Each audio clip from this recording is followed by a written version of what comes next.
안녕하세요, 여러분. 시니어월드입니다. 여러분, 지금 이 순간 누군가 내 이름으로 휴대폰을 개통하고 있다면 어떨 것 같으세요? 내 사진, 내 주민등록번호, 심지어 내 금융정보까지 모르는 누군가에게 넘어갔다면요. 최근 터진 SKT 대규모 해킹 사건, 단순한 기술 이슈가 아닙니다. 우리 일상 전체를 뒤흔드는 진짜 리스크가 된 겁니다. 요즘 주변에서 이런 얘기 안 들어보셨나요?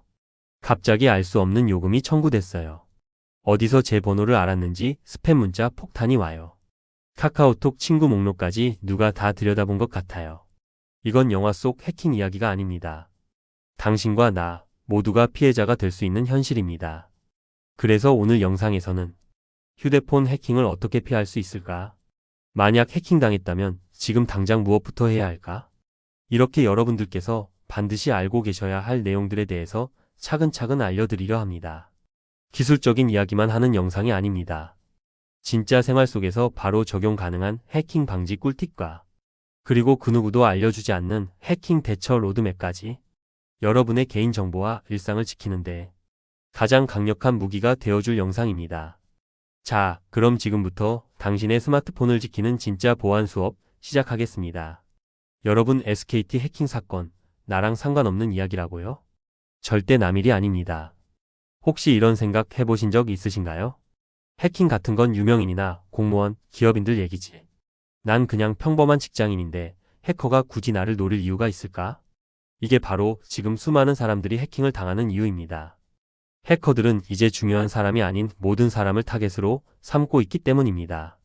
특히 대형 통신사의 시스템이 뚫려 개인정보가 무더기로 유출되면 그 정보는 암시장에서 팔려나가며 불특정 다수를 향한 공격으로 이어집니다. 예전에는 해킹이 정밀 저격이었다면 지금은 산탄총 난사입니다. 당신이 총알의 방향에 우연히 있었을 뿐이죠. 예를 들어 이번 SKT 사건에서도 이름, 전화번호, 주민등록번호, 이메일 주소 등 우리 삶과 연결된 핵심 정보들이 대량으로 유출됐습니다. 한 번에 수백만 명 이상이 털렸다는 거, 여기서 내 정보만 빠져 있었을 가능성 거의 제로에 가깝습니다.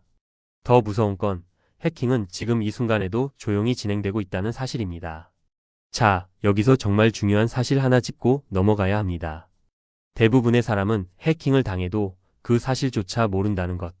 비밀번호가 노출돼도 내 계정이 어딘가에서 로그인돼도 심지어 내 명의로 가입된 서비스가 있어도 우린 잘 모르고 지나칩니다.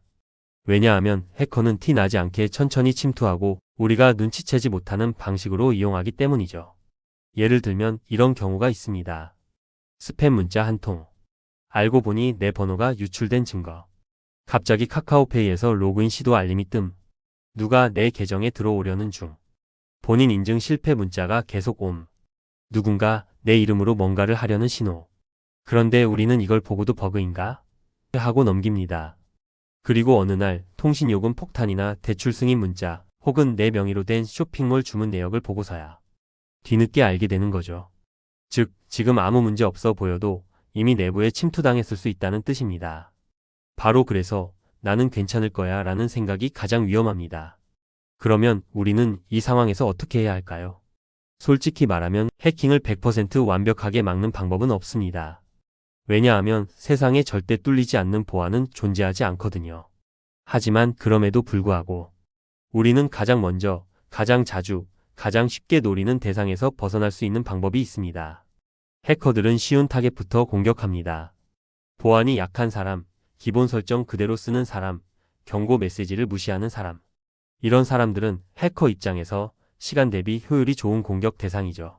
그래서 오늘 알려드릴 내용은 지금 당장 누구나 할 수 있고 스마트폰만 있으면 바로 적용 가능한 실전 방어법 3단계입니다. 이 세 가지를 적용하면 해커가 당신의 휴대폰을 보고 이렇게 말하게 될 겁니다. 이 사람은 패스. 다음 더 쉬운 사람 찾아보자. 바로 그런 사람으로 만드는 법 지금부터 아주 구체적으로 설명드리겠습니다. 여러분, 지금 스마트폰 잠금 어떻게 걸어두셨나요? 혹시 비밀번호 1234? 아니면 그냥 생일 숫자 그대로 쓰고 계신가요? 이게 바로 해커들이 가장 먼저 노리는 약점입니다. 믿기 힘드시겠지만 전 세계에서 가장 많이 쓰이는 비밀번호 탑5가 1234, 0000, 111 같은 조합입니다. 그리고 해커들은 그런 걸 가장 먼저 입력해 봅니다. 혹시나 하고요. 그리고 놀랍게도 그게 적중할 때가 많습니다. 하지만 진짜 문제는 따로 있어요. 요즘 사람들 지문이나 얼굴 인식만 믿고 비밀번호를 허술하게 만든다는 거죠. 어차피 지문으로 여니까 상관없겠지? 절대 그렇지 않습니다. 스마트폰을 껐다가 켜면 생체 인식은 무조건 꺼지고 비밀번호를 입력해야 합니다. 즉 도난당했을 때 비밀번호가 유일한 방어막이 된다는 얘기예요. 그러면 어떻게 해야 안전할까요? 첫째, 숫자 6자리 이상이나 문자 기호를 섞은 강력한 비밀번호를 쓰세요.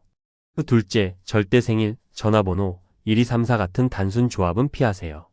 해커는 무작위 대입 프로그램으로 이런 조합부터 입력합니다. 셋째, 비밀번호를 기억하기 어렵다면 나만 아는 문장으로 암호화하세요. 넷째, 스마트폰 자동 잠금까지 걸리는 시간은 꼭 짧게 설정하세요.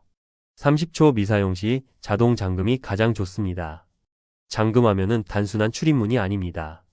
여러분의 계좌, 사진 메신저, 심지어 명의까지 보호해주는 디지털 금고의 첫 관문입니다. 지금 이 순간 단 한 번만 바꿔두면 여러분의 일상을 지키는 첫 방어선이 탄탄해집니다. 그러면 이제 두 번째 실전 보안 전략으로 넘어가 볼까요? 이번엔 다들 한 번쯤 경험 있으실 겁니다.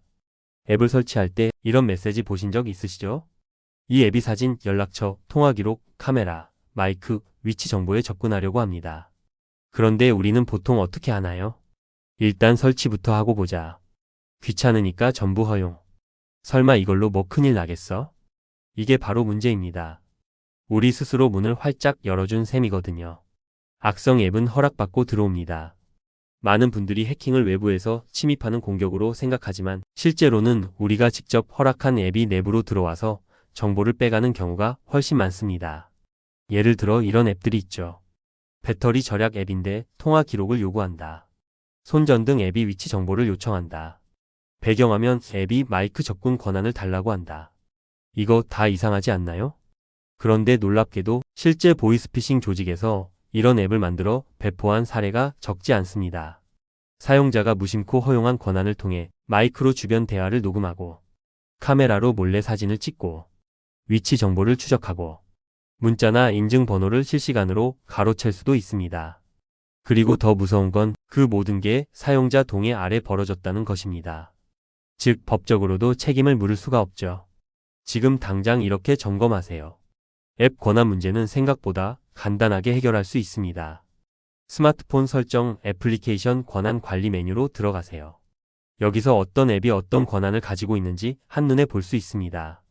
카메라, 마이크, 위치, 연락처, 문자, 통화 기록 등 민감한 항목은 꼭 필요한 앱만 허용하세요. 예를 들어 은행 앱의 위치 정보는 필요 없겠죠? 사용하지 않는 앱은 삭제하거나 권한을 모두 제거하세요. 특히 3개월 이상 쓰지 않은 앱은 그냥 지우는 게 낫습니다. 구글 플레이 스토어 또는 앱스토어 외의 경로로 앱 설치 금지 설정을 꼭 켜세요. 특히 안드로이드 사용자는 이 부분이 보안에서 매우 중요합니다. 보안은 설정보다 습관입니다. 앱 권한 점검은 한 번만 해도 큰 효과가 있습니다. 하지만 더 중요한 건 앞으로 앱을 설치할 때마다 권한을 반드시 살펴보는 습관입니다. 지금 이 영상을 보신 여러분, 혹시 오늘 하루 동안 몇 개의 앱의 권한을 허용하셨나요? 작은 무심함이 큰 침입으로 이어지는 시대. 내 정보는 내가 지킨다는 기본 원칙, 지금 이 순간부터 반드시 기억해 두셔야 합니다. 자, 그럼 세 번째 보안 전략, 이중 인증의 중요성, 이어서 설명드리겠습니다. 여러분, 해커들이 가장 좋아하는 타이밍이 뭔지 아세요? 바로 비밀번호 하나로 모든 게 끝나는 순간입니다. 은행, 쇼핑몰, SNS, 메일. 우리는 거의 모든 걸 하나의 비밀번호에 의존하고 있죠. 그런데 이 비밀번호 이미 유출됐을 수도 있다면 어떨까요? 이미 털린 비밀번호로 로그인하는 해커들. 최근 보안 전문기관이 발표한 자료에 따르면 한국인 10명 중 7명이 이미 과거 유출된 비밀번호를 그대로 쓰고 있습니다. 심지어 다크웹에는 한국 사용자 이메일과 비밀번호 리스트가 패키지로 판매되고 있을 정도예요. 해커는 이 리스트를 기반으로 무작위 사이트에 로그인 시도만 하면 됩니다. 그리고 계정 하나만 뚫리면 네이버 로그인, 카카오 인증, 이메일 복구, 비밀번호 재설정, 연쇄적으로 모든 계정이 털릴 수 있습니다. 여기서 중요한 단 하나의 방패 이중 인증. 하지만 단 하나. 이 단계를 넣는 순간 해커는 아무것도 할 수 없습니다. 바로 이중인증입니다. 이중인증이란 비밀번호 외에 추가로 한 번 더 본인 확인을 요구하는 방식입니다. 대표적으로는 문자로 인증번호 받기, OTP 앱 사용, 등록된 기기에서 승인 터치하기, 이메일로 임시 코드 받기. 예를 들어 해커가 내 비밀번호를 알고 있다 해도 내 핸드폰을 동시에 가지고 있지 않으면 로그인 불가능하다는 의미죠. 어떻게 설정하냐고요? 아주 간단합니다. 주요 계정 네이버, 구글, 카카오, 애플, 은행 앱 등의 설정에서 보안 메뉴에 들어가세요. 대부분 2단계 인증 또는 이중 인증이라는 항목이 있습니다. OTP 앱은 구글 플레이나 앱스토어에서 무료로 설치 가능합니다. 설정 시 백업용 이메일이나 전화번호도 함께 등록해두면 기기 분실 시에도 계정 복구가 가능합니다. 단 30초의 설정이 여러분을 지켜냅니다. 이중 인증은 한번 설정하면 해커가 여러분 계정을 포기하게 만드는 가장 강력한 장치입니다. 설정하는데 30초도 안 걸릴 수 있어요. 하지만 그 30초가 앞으로 몇 년간 여러분의 계정을 지켜주는 보안망이 됩니다. 비밀번호 하나에 의존하는 시대는 끝났습니다. 지금 바로 이 순간 여러분 계정의 보안 설정을 확인하세요. 보안은 기술이 아닙니다. 습관입니다. 그 습관을 오늘부터 바꾸면 여러분은 해커의 리스트에서 자동으로 제외됩니다. 자, 그럼 이제부터는 혹시라도 여러분의 휴대폰이 해킹을 당했을 때 어떤 대응을 하셔야 하는지에 대해서 알려드리겠습니다. 한밤중에 스마트폰 알림이 울렸습니다. 누군가 내 계정에 로그인하려고 시도 중입니다. 이 상황, 여러분이라면 어떻게 하시겠어요? 놀라서 폰을 껐다가 다시 켜시나요? 비밀번호만 바꾸고 말까요? 그건 절대 충분하지 않습니다. 해킹은 이미 침입이 시작된 화재 현장과 같습니다. 이럴 때는 차례대로 침착하게 긴급 대응 5단계를 실행해야 합니다. 가장 먼저 해야 할 일은 모든 기기에서 내 계정을 강제로 로그아웃 시키는 것입니다. 구글 계정은 보안 설정에서 기기 로그아웃, 네이버, 카카오는 보안센터 또는 계정 관리 메뉴, 페이스북, 인스타그램 등 SNS는 로그인 활동에서 모두 로그아웃. 그 다음엔 비밀번호를 바로 변경해야 합니다. 이때는 기존에 사용했던 비밀번호와 전혀 다른 조합으로 설정하세요. 생년월일, 전화번호 뒷자리, 이름 일부가 포함된 조합은 절대 금지입니다. 그 다음 바로 2단계. 혹시 아직도 이중 인증을 안 해놓으셨다면 지금이 마지막 기회일 수 있습니다. 해커가 비밀번호를 바꿔버리기 전에 내가 먼저 이중 인증을 설정해두면 계정 탈취 확률을 획기적으로 줄일 수 있습니다. 이때는 OTP 앱을 사용하면 가장 안전합니다. 3단계는 문자, 메일, 카카오, SNS 등 인증 수단 점검입니다. 해커는 단순히 이메일이나 비밀번호만 노리는 게 아닙니다. 계정 복구용 메일, 인증 문자, 수신 번호, 보안 질문까지 바꿔버릴 수 있어요. 그래서 반드시 확인해야 할 항목. 내 계정에 연결된 이메일 주소가 내가 설정한 것인지, 인증 번호가 내 핸드폰 번호로 정확히 등록되어 있는지, 계정 복구용 질문 답변이 이상하게 바뀌어 있진 않은지, 조금이라도 낯선 흔적이 보인다면 그건 해커가 이미 손을 댄 겁니다. 다음 4단계. 금융피해 예방을 위한 즉시 신고. 계정 해킹이 일어나면 바로 금융정보까지 노출될 수 있습니다. 이럴 땐 즉시 금융기관에 연락하거나 해당 기관에 신고하세요. 그리고 내 이름으로 개설된 휴대폰, 계좌, 대출 내역이 있는지 확인하려면 명의도용 방지 서비스를 이용하세요. 마지막 5단계. 내 스마트폰 완전 점검 또는 초기화.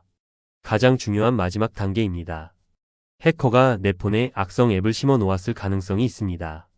특히 다음과 같은 증상이 보이면 즉시 초기화를 고려해야 합니다. 배터리가 이상하게 빨리 닳는다. 알 수 없는 앱이 설치돼 있다. 광고나 팝업이 자꾸 뜬다. 스마트폰이 자주 멈추거나 과열된다. 그리고 백업 파일을 복원할 때도 의심 앱이나 설정은 되도록 가져오지 않는 것이 좋습니다. 여러분, 해킹은 남의 일이 아닙니다. 중요한 건 사고를 막는 것도 중요하지만 사고가 났을 때 어떻게 대처하느냐가 더 중요할 때도 있다는 겁니다. 오늘 이 영상에서 전달드린 보안 전략들 실생활에서 바로 적용하셔야 합니다. 해킹은 언제 어디서 일어날지 모릅니다. 하지만 우리는 준비된 사람들이 될 수 있습니다. 여러분의 스마트폰, 계정, 개인정보는 여러분 스스로가 지켜야 할 소중한 자산입니다. 지금 당장 비밀번호를 바꾸고 이중 인증을 설정하며 앱 권한을 재검토하세요. 긴급 대처 방법도 잊지 마세요. 해킹이 일어나기 전에 지금 이 순간부터 미리 준비하는 것이 여러분을 지키는 가장 강력한 방어선이 될 것입니다. 해킹의 위험은 점점 더 커지고 있습니다. 그렇지만 우리가 이 보안 전략을 습관화한다면 해커들보다 한 발 앞설 수 있습니다. 오늘 영상이 여러분에게 도움이 되셨다면 구독과 좋아요, 그리고 알림 설정까지 잊지 마시고 앞으로도 더 많은 유용한 정보로 돌아오겠습니다. 여러분의 정보, 여러분이 지키세요. 다음 영상에서 또 만나요. 지금까지 시니어 월드였습니다. 감사합니다.